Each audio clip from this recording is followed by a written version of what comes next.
Buenos días, ¿cómo están? Buenos días, Buenos doctor. días, doctor. Hola, ¿cómo han estado? Bien, gracias a Dios. ¿Y usted? Bien, Nancy. ¿Cómo le fue de fin de semana largo de puente? No se sintió. ¿Cómo se sintió? Bueno, No. pero ya vamos, ya estamos en la recta final del semestre, ¿verdad? Bueno, entonces ahora vamos a ver otra complicación aguda que es la cetoacidosis diabética.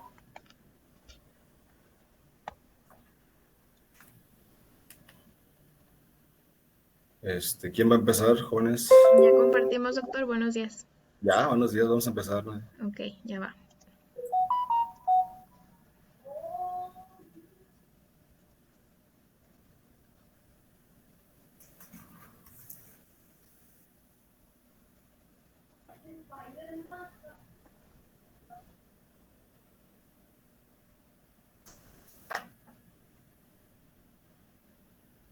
¿Sí me escucho bien? Sí, Ok, bueno, vamos a comenzar. Mi compañera Nadia Deyanira Martínez Juárez y su servidora les vamos a mostrar el tema de cetoacidosis diabética. ¿Le puedes dar a la siguiente, por favor? Bueno, vamos a comenzar principalmente por su definición. Aquí se las puse tal cual venía porque es una definición fácil y cortita.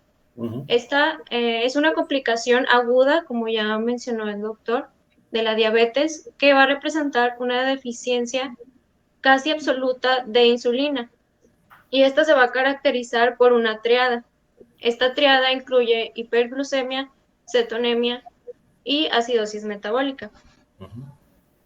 En cuanto a su epidemiología, la cetoacidosis diabética se va a presentar entre el 2 y 10% de los pacientes con diabetes mellitus tipo 1. Esta cetoacidosis se presenta un poco menos o es menos frecuente en los que tienen diabetes mellitus tipo 2. En México, en el 2013, la cetoacidosis diabética fue la causa en 6.9% de los ingresos a hospital en pacientes que padecían diabetes. En Estados Unidos, en 2009, se llegó a reportar una incidencia anual de 7.1 episodios de cetoacidosis diabética por 1,000 admisiones u hospitalizaciones de pacientes con diabetes.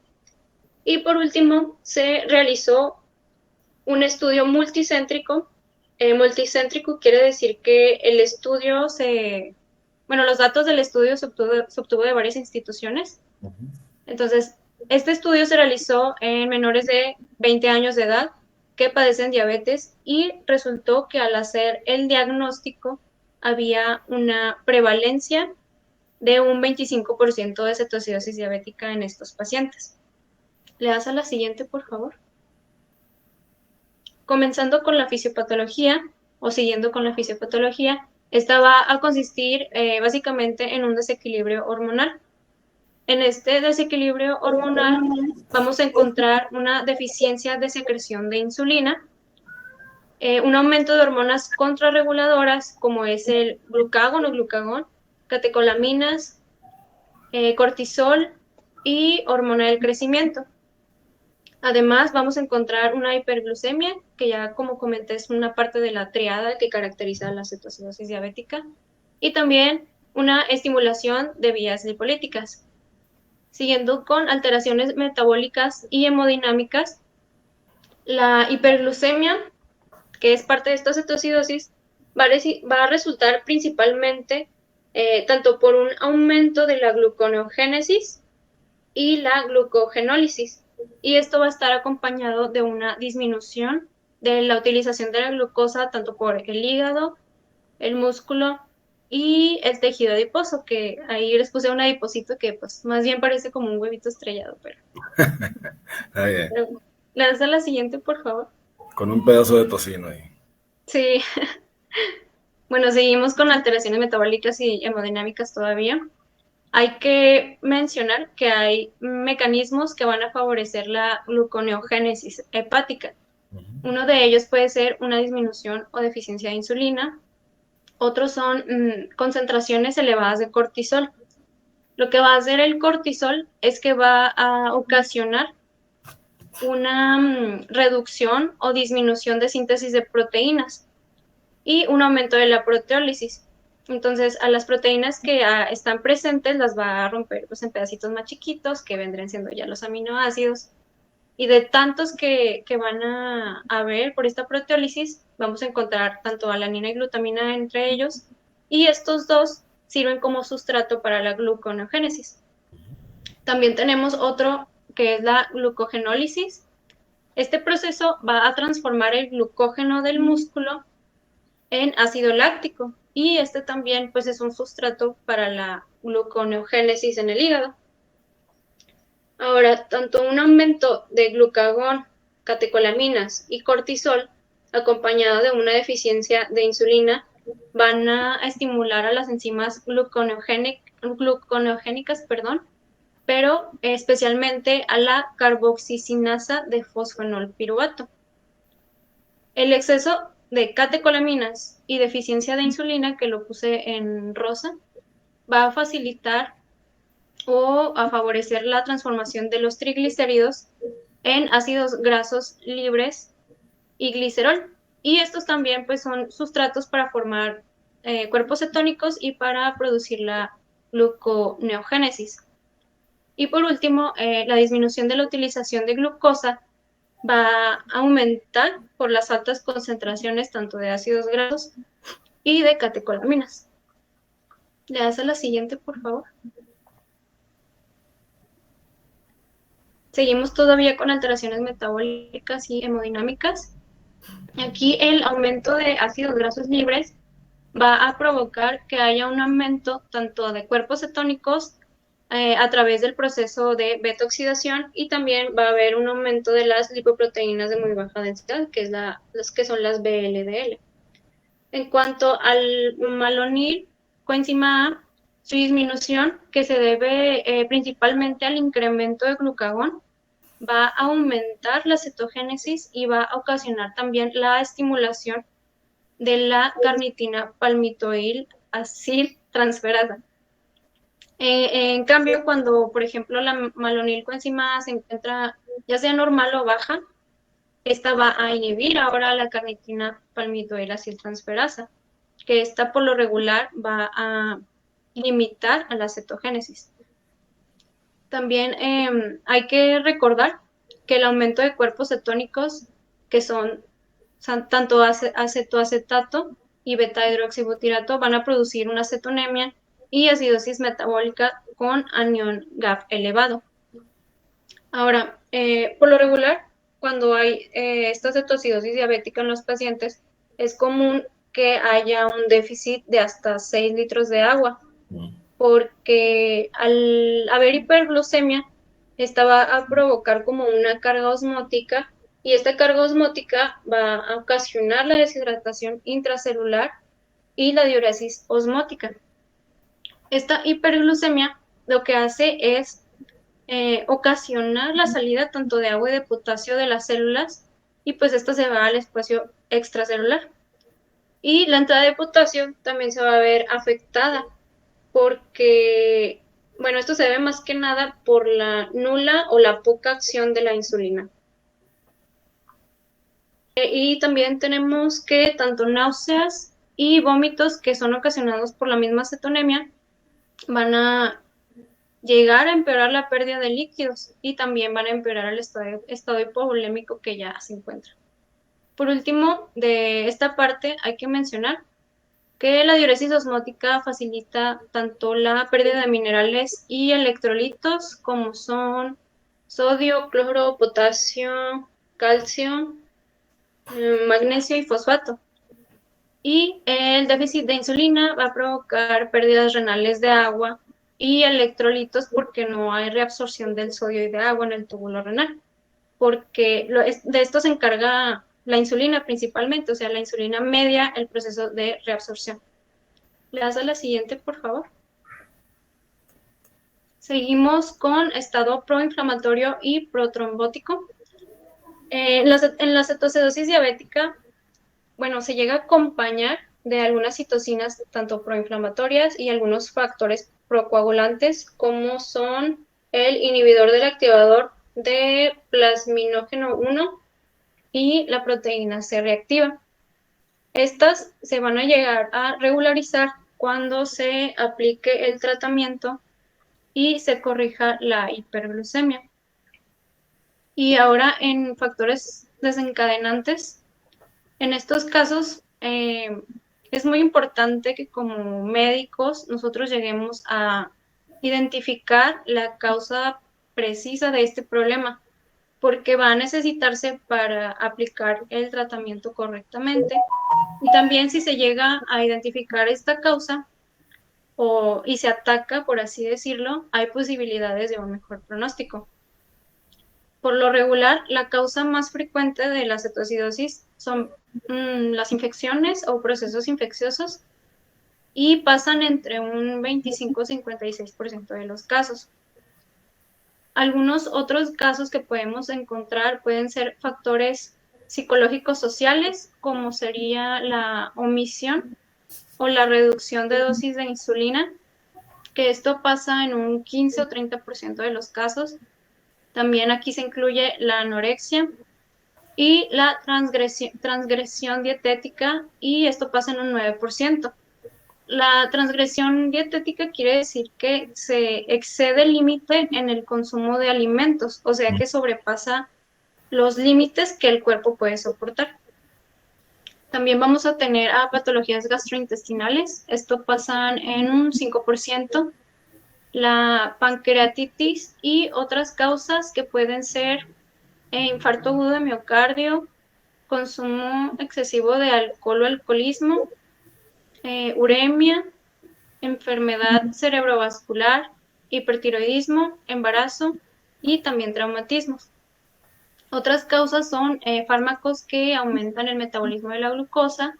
Estos pasan en un 5% de los casos y pueden ser corticosteroides, tiazidas, simpatomiméticos como la terbutalina, liladobutamina y antipsicóticos.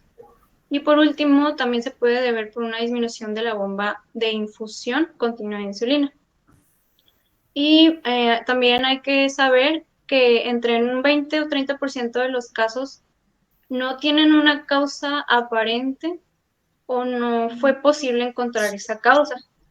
Y también en los casos donde la causa fue la omisión de la dosis de insulina, regularmente van a existir otros factores psicológicos asociados, como pueden ser el trastorno de la conducta alimentaria o negación de la enfermedad, o sea que ellos mismos creen que no tienen nada y están sanos. ¿Le Sí, puedes dar a perdón. la siguiente? Antes, nomás agregaré algo, Sofía. En las causas desencadenantes también es frecuente que algunos pacientes diabéticos tipo 1, que son los más frecuentes en esta complicación, debutan, se dice, o sea, inician su diabetes con cetoacidosis, o sea, no se conocen diabéticos o no le han dado mucha importancia a los síntomas en semanas previas y debutan con cetoacidosis. Gracias, doctor. Bien, ¿Le das usted. a la siguiente, por favor? Seguimos con el cuadro clínico. Este por lo regular se va a establecer pues rápido, porque los síntomas se llegan a apreciar aproximadamente en las primeras 24 horas. Vamos a tener síntomas tempranos como son la poliuria, polidipsia, polifagia, pérdida de peso y debilidad. Y esto nos va a sugerir que hay una hiperglucemia. Además, en aproximadamente el 80% de los casos, el paciente puede presentar o puede haber vómito. Además de estos síntomas tempranos, podemos encontrar otros en el paciente, como podría ser anorexia, náuseas, visión borrosa, contracturas musculares y dolor abdominal, que el dolor abdominal va a estar asociado con cuán grave va a ser la acidosis metabólica. Este dolor abdominal se va a manifestar aproximadamente en un 86% de los casos en donde haya menos o igual a 5 miliequivalentes por litro de bicarbonato, y va a ocurrir en un 13% en los que tienen más o igual de 5 miliequivalentes por litro. Y en algunos casos, aproximadamente entre el 50 y 70%, el dolor abdominal llega a aparecer o simular un cuadro de abdomen agudo. ¿Le das a la siguiente, por favor?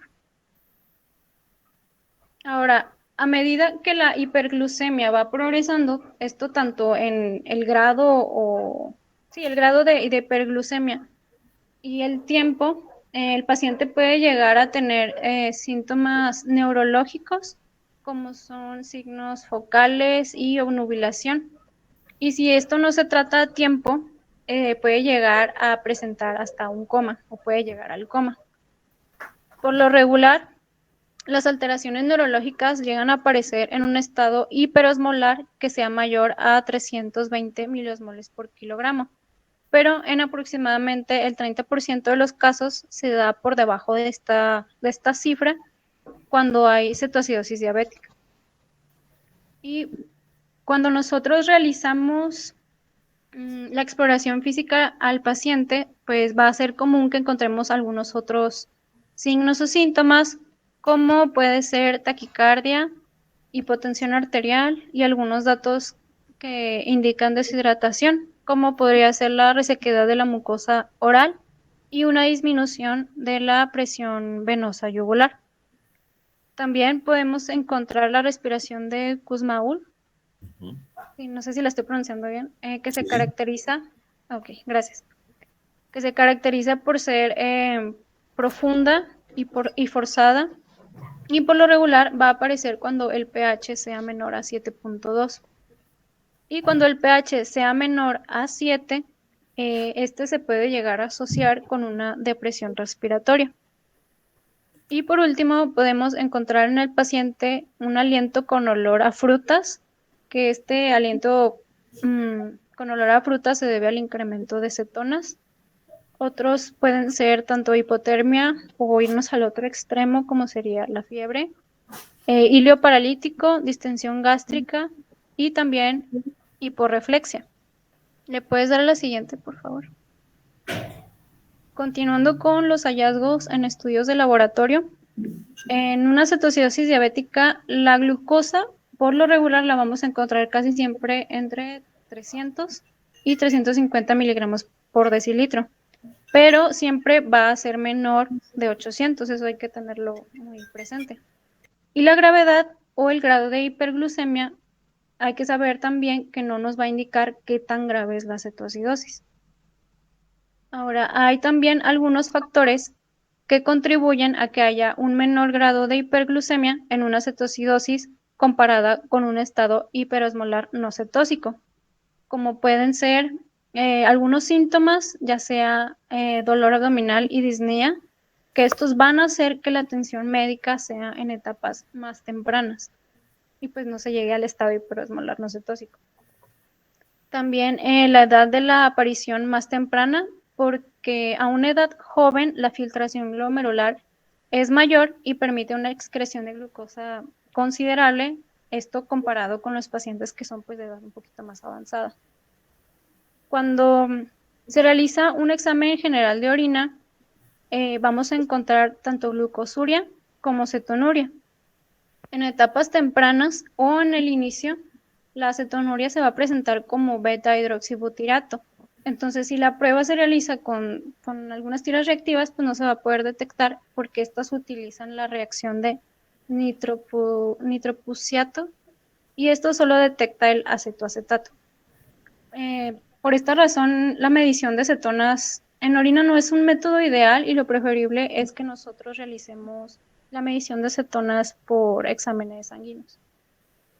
También es frecuente que encontremos una hiponatremia que es causada por una diuresis osmótica que fue inducida por glucosuria y también es causada por el movimiento de agua hacia afuera de las células, que este movimiento de agua fue debido a la osmolaridad que causa la hiperglucemia.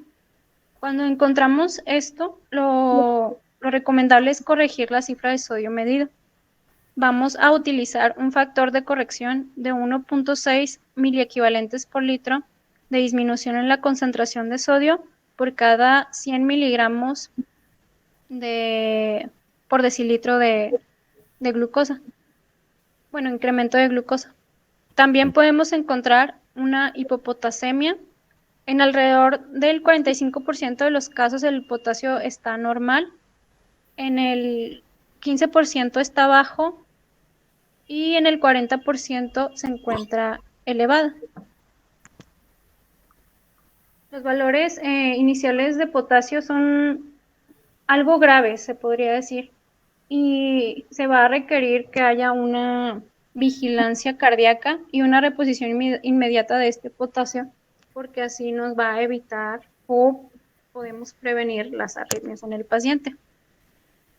También podemos encontrar una leucocitosis, y si esta está en cifras mayores a 25.000 leucos, por lo general es que hay un proceso infeccioso relacionado y que acompaña a esta misma cetoacidosis. Como comenté al principio, los procesos infecciosos son una de las principales causas de las cetoacidosis diabéticas. También podemos encontrar tanto amilasa como lipasa elevadas en la cetoacidosis, sin que esto llegue a significar que hay una posible pancreatitis. Las concentraciones elevadas de amilasa por lo general están relacionadas con los valores de pH y con la osmolaridad sérica, y su origen puede ser más que nada salival. En cuanto a la lipasa, esta puede estar elevada solo en el 16 a 25% de los casos. Y como pueden ver ahí en la tablita que se encuentra abajo a la derecha, ahí se mencionan los valores promedio de los parámetros que fueron analizados en 98 casos que se trataban en el Instituto Nacional de Ciencias Médicas y Nutrición Salvador Subirán en un periodo de 15 años. Se mencionaba que los valores de pH llegaron a fluctuar entre 6.9 y 7.2 y de bicarbonato entre 3 y 10 miliequivalentes por litro. La mayoría tuvo una acidosis con anión GAP promedio de 30.4. Las concentraciones de potasio se encontraron normales en 70% de los casos. Como podemos observar, nada más hay un caso de potasio elevado en esas cifras, y las de sodio disminuidas en un 41.2% y normales en 44.3%. Le das a la siguiente, por favor.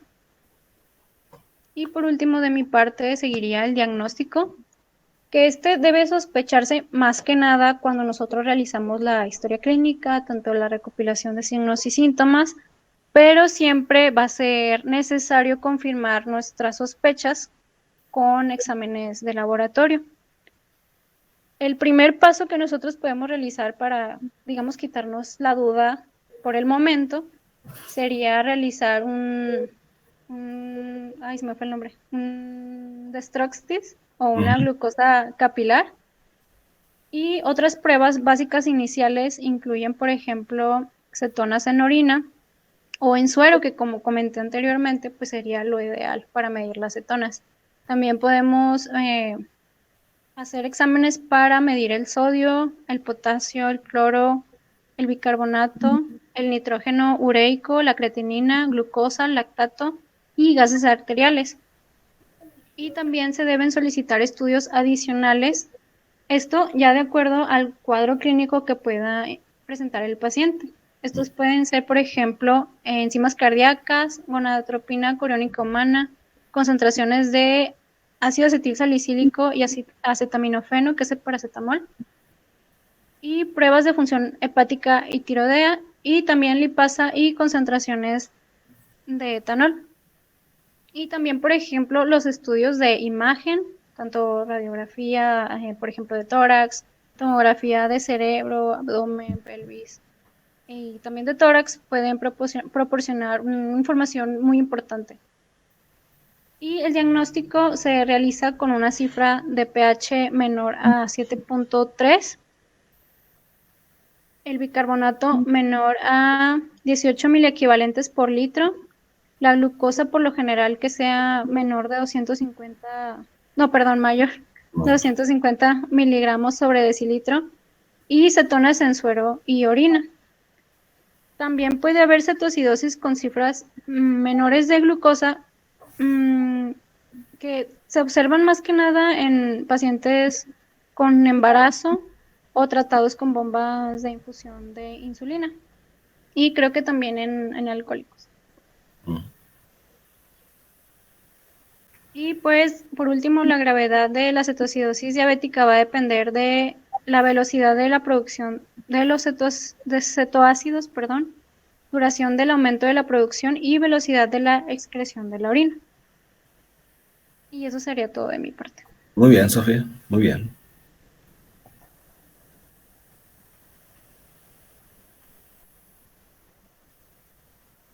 Listo, es que no sé cómo prender el micrófono sin dejar de compartir. Bueno. Bueno, vamos a continuar con lo que es el diagnóstico diferencial. Aquí existen otras condiciones que pueden tener algunas características similares a la cetoacidosis diabética. Entre ellas, pues está el estado hiperglucémico hiperosmolar, la cetoacidosis alcohólica y la rabdomiólisis, perdón. Y otras causas de acidosis, pero con un anion gap elevado, pues van a incluir la acidosis láctica, la insuficiencia renal crónica avanzada, así como también intoxicaciones por salicilato, metanol y etilenglicol. Aquí pues tenemos las condiciones en las que van a variar o las características en lo que varían, pero pues para no hacerlo tan extenso, pues les paso la diapositiva y para que pues lo valoren más como que más específico o con más calma, porque si no se va a hacer muy extenso. Bueno, ahora en cuestión al tratamiento, pues aquí las metas de este van a ser mejorar el volumen circulatorio, la perfusión tisular, así como también reducir la concentración de glucosa, pero en forma gradual. También corregir el desequilibrio electrolítico, resolver la cetosis y también identificar y tratar la causa precipitante. En cuestión al tratamiento, pues es un poco extenso.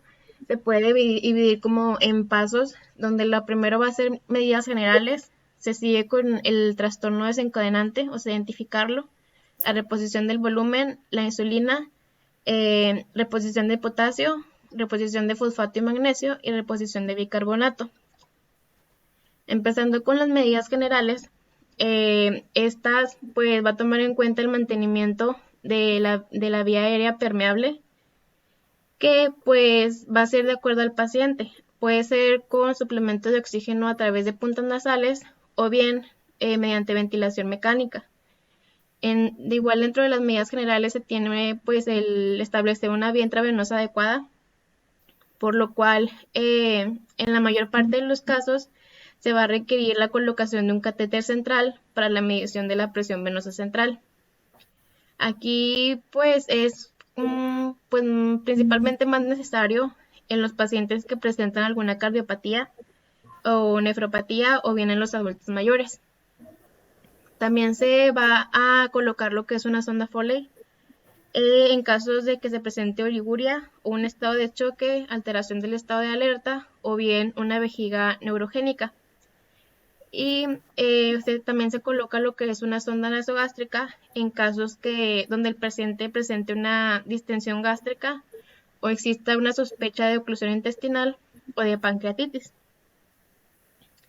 Siguiendo con el número 2, pues tenemos el trastorno desencadenante, o sea, saber o investigar cuál fue este. Desde el primer momento en que llega el paciente, se debe iniciar la búsqueda de la causa. Es importante para esto, pues, realizar estudios como el urocultivo, la radiografía de tórax y el electrocardiograma, que es en adultos donde se trate de descartar una isquemia coronaria como desencadenante de esta cetoacidosis diabética. Ahora, siguiendo con la reposición del volumen, en lo que es la cetoacidosis diabética, como mencionó mi compañera Sofía, va a existir un déficit de volumen de 6 a 9 litros aproximadamente, o sea, de 70 a 100 mililitros por kilogramo. La reposición inicial se debe realizar con una solución salina. ¿Habla? No, creo que no. No, es que pensé que hablaban porque escuché algo. No. No, ¿no? Ah, estamos ok. escuchando bien su presentación. Ah, muy bien. Bueno, mencionaba que la reposición inicial debe realizarse con una solución salina isotónica al 0.9%, con el objetivo de restaurar el volumen intravascular, así como también elevar la presión arterial y mejorar la perfusión renal. En general, pues la reposición se inicia con una infusión de 15 a 20 mililitros por kilogramo por hora, o bien de 1 a 1.5 litros durante la primera hora. Después de que existe ya una mejoría, pues la cifra del sodio corregida se va a utilizar como una guía para la selección de la solución. En caso de que exista una hiponatremia, pues aquí se va a continuar con solución salina a 0.9% a una velocidad de infusión entre 250 a 500 mililitros por hora. Cuando el sodio sérico es mayor a 150 mil equivalentes por litro, que aquí pues ya se pasó un poquitito más de lo normal, deberá utilizarse lo que es una solución salina hipotónica al 45%, preparada con la mitad de agua destilada inyectable y la mitad de solución salina isotónica. También se debe de agregar una solución glucosada del 5% cuando se alcance una glucosa capilar entre 200 y 250. ¿Cuál va a ser la meta o cuál va a ser el fin de la reposición del volumen? Pues va a ser el obtener una diuresis entre 0.5 y 1 mililitro por kilogramo por hora. Además de que pues con la hidratación van a disminuir los valores tanto de cortisol, adrenalina, noradrenalina, y pues con esto va a contribuir a la disminución de las cifras de glucosa. Así como también dentro de la meta pues va a estar el lograr reemplazar la mitad del déficit de agua dentro de las primeras 12 a 24 horas. Ahora vamos a seguir con lo que es la administración de insulina. El objetivo del tratamiento con insulina va a tener dos fines. Uno de ellos va a ser disminuir la concentración de glucosa y el otro va a ser la reducción de la producción de cetonas. Aquí es importante que no olvidemos y recalcar que no se debe de administrar insulina si la concentración de potasio es menor a 3.3 miliequivalentes por litro. En general, pues se va a administrar insulina de acción rápida o ultra rápida a través de una infusión continua vía intravenosa con una bomba de infusión, preparando una solución de 100 mililitros de solución salina con 10 unidades de insulina rápida. Puede administrarse lo que es un bolo inicial de 0.1 unidades por kilogramo de peso y continuar con una infusión de 0.1 unidades kilogramo por hora, o bien iniciar lo que es la infusión a 0.14 unidades kilogramo por hora, esto sin haber administrado un bolo inicial. Después del inicio de la infusión de insulina, se debe de medir lo que es la glucosa capilar cada hora para evaluar el estado del paciente. Se va a esperar que después de esta administración exista una disminución entre el 50 al 70 miligramos sobre decilitro por hora en las cifras de glucosa. En ocasiones, pues se pueden requerir dosis mayores, ya que los pacientes presentan alguna resistencia a la insulina, o también en casos de que el paciente tenga una infección o anticuerpos anti-insulina, o en pacientes que presenten hipotensión o grados importantes de deshidratación. Aquí la meta pues va a ser el mantener una cifra de glucosa entre 150 y 200 miligramos sobre decilitro. Debe evitarse, pues como se mencionó en clases anteriores, la reducción muy rápida de los valores de glucosa, por el riesgo pues de la hipoglucemia y también los efectos en el sistema nervioso central. Esto pues como hemos visto por cambios súbitos en lo que es la osmolaridad. En caso de no contar con la posibilidad de administrar insulina en infusión continua, pues se puede hacer en forma de bolos horarios por vía intravenosa. Aquí puede ser un bolo inicial de 10 unidades o bolos de 5 unidades o de 0.1 unidades por kilogramo en personas con un peso menor a 50 cada hora. Aquí en este esquema podemos ver la diferencia entre lo que sería la insulina basal o la insulina pues intravenosa, que sería el naranjita, que está como no hay tanta fluctuación, pero ya cuando se administra pues la insulina en bolo, que es la línea verde, pues vemos como hay una fluctuación pues ya mucho mayor. Entonces, como pues les digo, la desventaja de este esquema es que su uso podría relacionarse con un efecto en olas, ya que pues la vida media de la insulina circundante, como hemos visto, es de 4 a 5 minutos y la vida media eficaz en los tejidos de 20 minutos. Pues este método es útil pues cuando no se cuenta con una bomba de infusión, porque la insulina se deposita directamente y casi en forma íntegra en lo que es el torrente sanguíneo. El uso de análogos de acción ultra rápida, como el Lispro o el Aspart, por vía subcutánea, se hace cada 1 a 2 horas y es una alternativa segura y eficaz en el tratamiento de una cetoacidosis diabética no complicada. Aparte de que esto pues suele ser un poco más barato, aproximadamente pues 30% menor al costo normal. La dosis inicial en este esquema es de 0.2 unidades kilogramo, seguidas de 0.1 unidades kilogramo cada hora, o una dosis inicial de 0.3 unidades kilogramo, seguidas de 0.2 unidades kilogramo cada 2 horas. La administración de insulina por vía intramuscular no es recomendable, ya que pues la absorción es un poco menos predecible a las mencionadas anteriormente. Durante el seguimiento del cuadro de la cetoacidosis diabética, se deben tomar en cuenta muestras de sangre cada 2 a 4 horas y continuar con la administración de insulina hasta que se resuelva lo que es la cetoacidosis diabética con los siguientes criterios. Para esto se toma la glucosa que sea menor a 200 miligramos sobre decilitro, un anion GAP menor a 12 miliequivalentes por litro, un pH venoso mayor a 7.3 y un bicarbonato mayor a 18 miliequivalentes por litro. Aquí es importante que al suspender la infusión de insulina por vía intravenosa, se debe de iniciar con la administración por vía subcutánea cada 4 a 6 horas. También se debe hacer con la infusión de solución glucosada. Aquí la dosis de insulina rápida subcutánea puede ser 1/4 de la dosis de lo que el paciente usaba antes de la cetoacidosis diabética, o bien, si no se tiene la información al respecto, pues utilizar 6 a 10 unidades. Es apropiado también el realizar determinación de glucosa capilar cada 2 horas en la etapa inmediata después de suspender la infusión de insulina por vía intravenosa.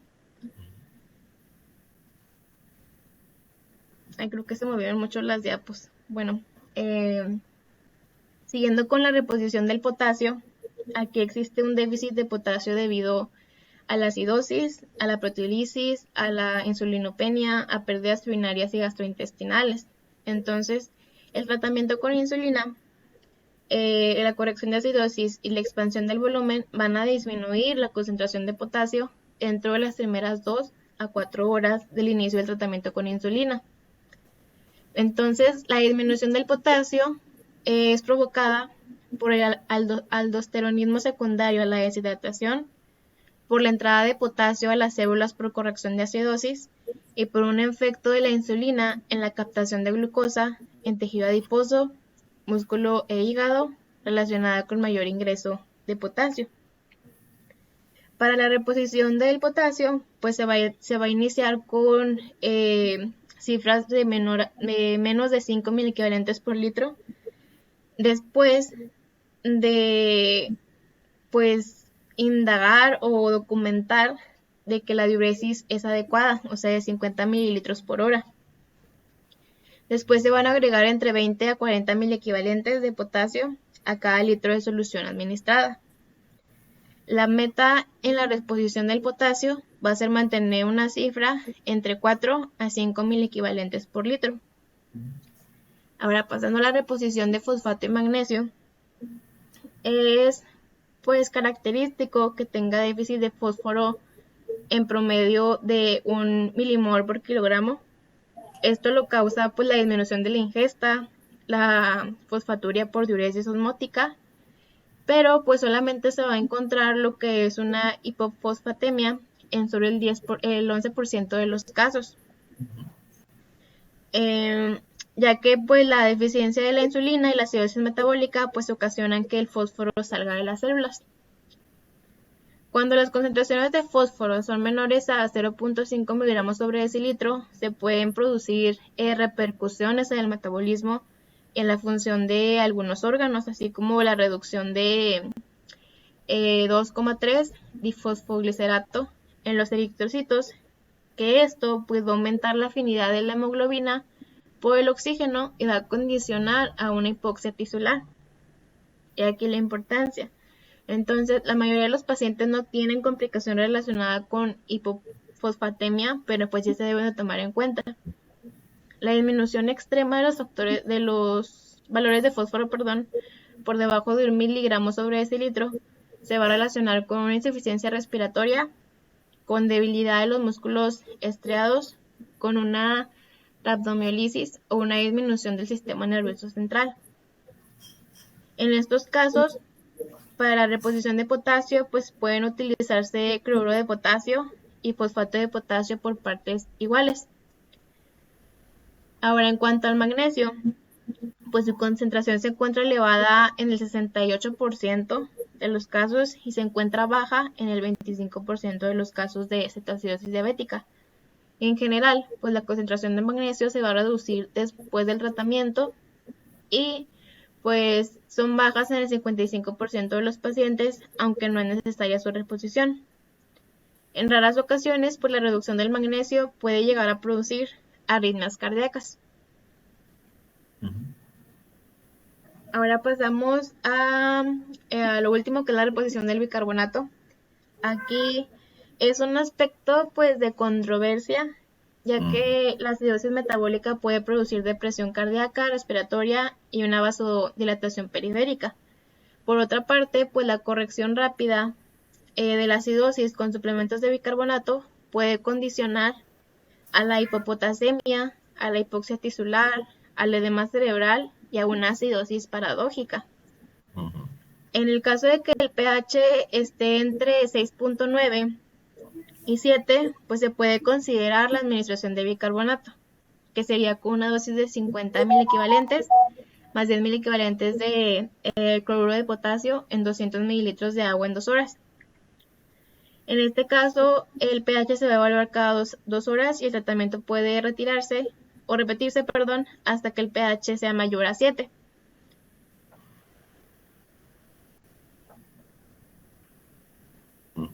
Ahora, ya con el seguimiento del tratamiento, ya no tanto como tratamiento tal cual, ya después de pues es conveniente registrar los resultados de los estudios de laboratorio, de la glucosa capilar y de la dosis de insulina.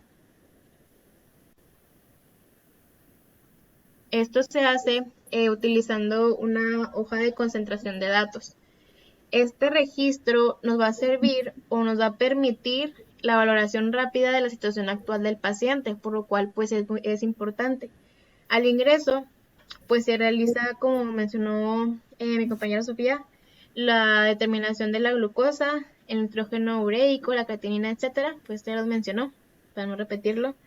Y es importante realizar la medición de glucosa capilar cada hora hasta que se suspenda la infusión de insulina por vía intravenosa. Durante el seguimiento de la determinación de electrolitos séricos, la glucosa y la gasometría, cada 2 a 4 horas. Después de que se lleva a cabo la gasometría arterial, pues se puede utilizar lo que es el pH venoso para evaluar el estado ácido-base del paciente. A esto se le agrega 0.03 para estimar el pH arterial. Cada determinación de electrolitos se debe de calcular el anión GAP utilizando la fórmula de sodio más potasio menos cloro más bicarbonato. Aquí, doctor, tengo una duda. ¿Esta es la correcta o solamente el sodio menos cloro más el bicarbonato? No, sí está bien. Sí, ok. Es que sí he visto como que unos omiten el Sí, potasio. algunos omiten, pero así está bien, es mejor así. Ok. Bueno, aquí pues en cuanto al anion gap, el valor normal va a ser entre 12 a 20 mil equivalentes por litro. Cuando se encuentra normal, pues esto nos va a decir que la desaparición que va a existir una desaparición de cetonas en el suero. Y por lo tanto, pues que existe la corrección de la cetoacidosis diabética.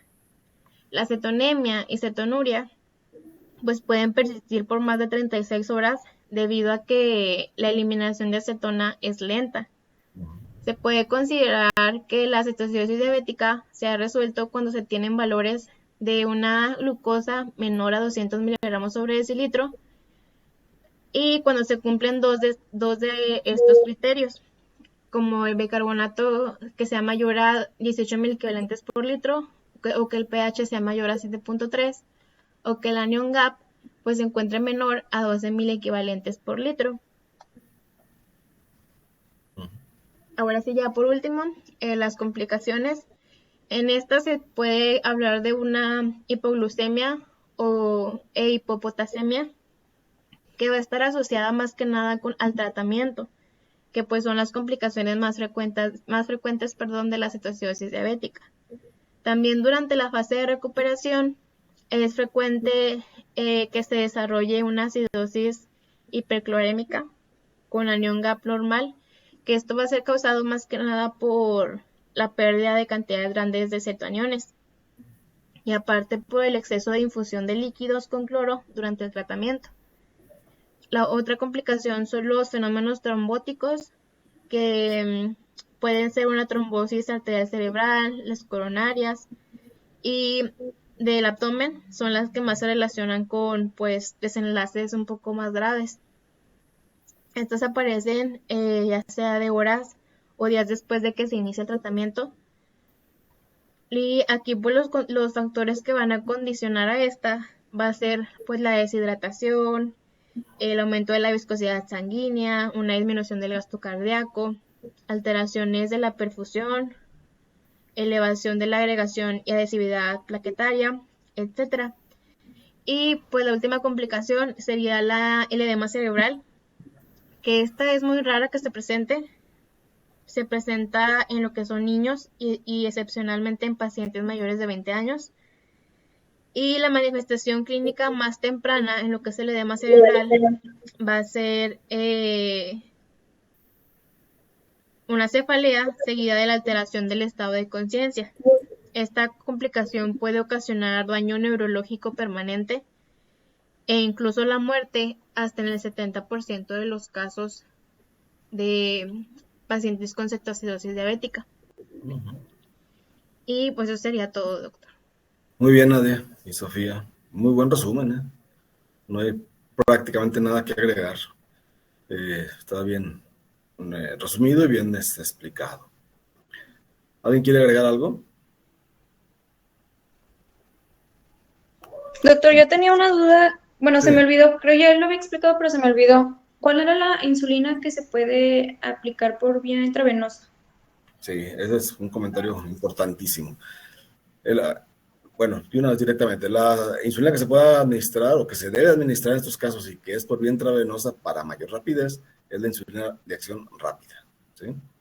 La simple, la regular, la cristalina, es lo mismo, todos sus sinónimos. La insulina de acción rápida, porque las ultra rápidas, como las que mencionaron que son la Lispro y la Aspart, pues se pueden utilizar, pero esas no pueden utilizarse por vía intravenosa, son un poquito más, aunque tienen una acción más rápida, pero inician más lento si se administra subcutánea, o ya dijeron que intramuscular no es recomendable, y es cierto, porque el paciente está con cierto grado de deshidratación, ¿verdad? Y entonces no se va a absorber adecuadamente esa insulina, aunque actúe mucho más rápido que la regular, que la simple. Entonces se prefiere la simple, ¿verdad? La cristalina, la rápida, pues. ¿Ok? Sí, gracias, doctor.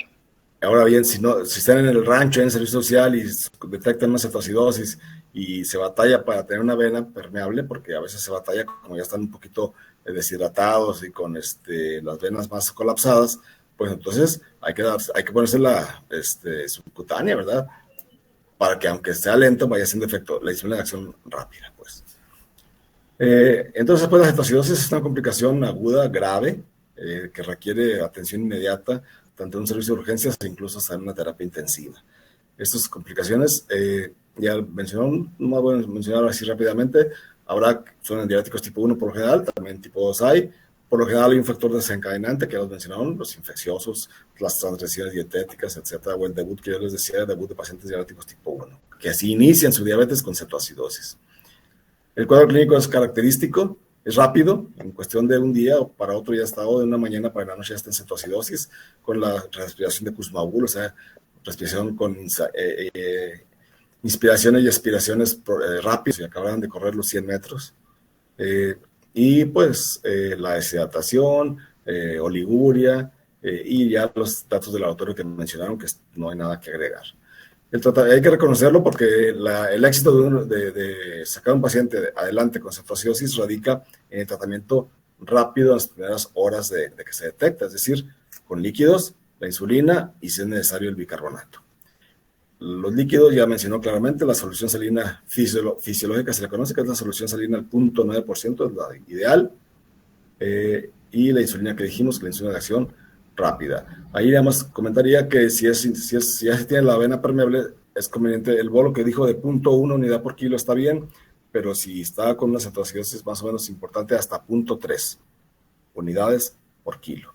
Es decir, si el paciente pesa 50 kilos, pues hay que darle ¿cuántas unidades? A 0.3.